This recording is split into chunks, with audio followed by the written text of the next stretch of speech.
Yang namanya belajar sing penting nopo dijalani disitnya, ora usah kakean dipikir. Yang penting kita berangkat dulu, mudeng ora mudeng, paham ora paham, syukur-syukur nopo paham.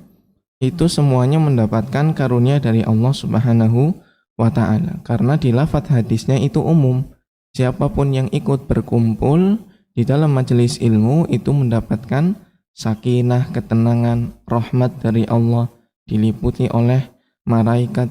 Jadi tidak ada syarat untuk paham atau kemutan kabeh materinya, enggak.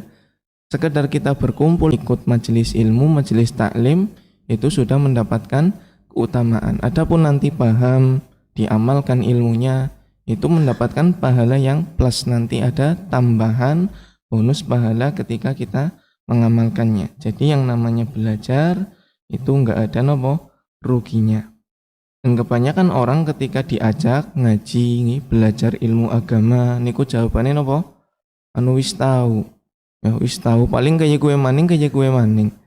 Itu efek kenapa? Efek ngajinya itu pas momen-momen tertentu saja. Ketika mungkin kultum Ramadan, ya wong namanya momen Ramadan pasti bahasnya nopo? Keutamaan puasa, keutamaan tarawih. Karena dia hanya ngajinya pas Ramadan. Tapi ketika dia ngaji pengajian rutin berdasarkan buku dan insya Allah runut dan terus akan dibahas. Dan yang namanya ilmu agama ketika kita curahkan waktu seluruhnya, itu ilmu agama hanya bisa kita dapatkan setengah. Bahkan ketika kita setiap hari belajar, itu tidak akan selesai untuk mempelajari ilmu agama. Karena sangat luasnya, sangat dalamnya ilmu agama. Ketika kita mempelajari satu tafsir, 114 surat, sekian ribu ayat, itu pasti tidak akan selesai dalam hidup kita. Maka setidaknya kita berusaha terus belajar ya, sedapatnya, sebisanya, sampai Allah Ta'ala ambil nyawa kita dan kita berharap kepada Allah, kita meninggal dalam keadaan husnul khotimah. Salah satu kiat agar husnul khotimah adalah melazimi hidup yang baik. Karena akhir kehidupan seseorang itu juga bergantung pada amalan harian seorang muslim tersebut. Ketika dia isi dengan amalan-amalan kebaikan, maka potensi persentase untuk husnul khotimah itu akan lebih tinggi daripada orang yang mengisi dengan kehidupan yang buruk.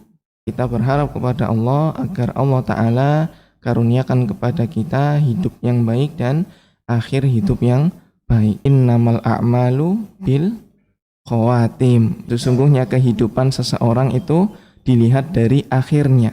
Makanya kenapa Umar bin Khattab bisa masuk surga padahal sebelumnya itu menyembah berhala, minum minuman keras, karena dilihat endingnya, akhirnya. Seburuk apapun, sekelam apapun masa lalu seseorang, jika dia mau berubah, mau bertaubat lebih baik lagi, bisa jadi dia akan menyaingi orang yang dari lahir lurus-lurus saja. Buktinya Umar bin Khattab bisa mengalahkan sahabat yang lainnya, menjadi sahabat nomor 2 terbaik setelah Abu Bakar As-Siddiq. Padahal dahulunya ingin membunuh Nabi, menentang dakwah Islam. Namun setelah hidayah dari Allah, mau menjadi lebih baik sampai akhir hidup. Umar bin Khattab di akhir-akhir hidupnya itu diceritakan tatkala sholat subuh mengimami para sahabat, itu ditusuk oleh seseorang yang bernama Abu Lu'lu' di bagian perutnya.